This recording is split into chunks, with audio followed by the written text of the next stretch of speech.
Magandang araw po sa inyong lahat. Ituro ko po sa inyo ang mga salitang laging ginagamit na pantanong. Okay po? So ito po ay dapat nyong tandaan na agad, lalong-lalo na po sa mga baguhan. Unang-una, itong salitang ano sa English ay what. What is your name? Ano ang pangalan mo? Okay? Nakapagtanong po tayo dahil sa salitang ano.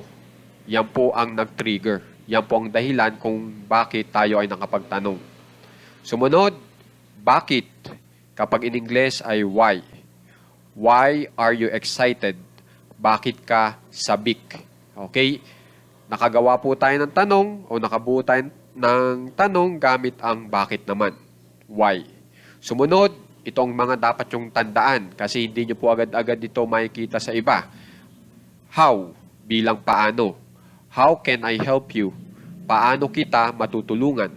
Okay, so tandaan nyo, ang paano ay how. Ngayon, meron din po tayong tanong sa Tagalog na gaano. Kapag in English po ang gaano, how pa rin po. How long is it? Gaano kahaba iyon?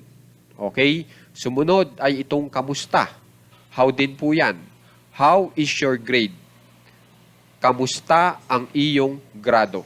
So, tandaan nyo na po, itong paano, gaano, kamusta, kung gagamitin yung pantanong, how po ang gagamitin nyo sa English o ipangtutumbas nyo. Okay? Sumunod ay itong kailan, when. When is our party? Kailan ang party natin? Okay?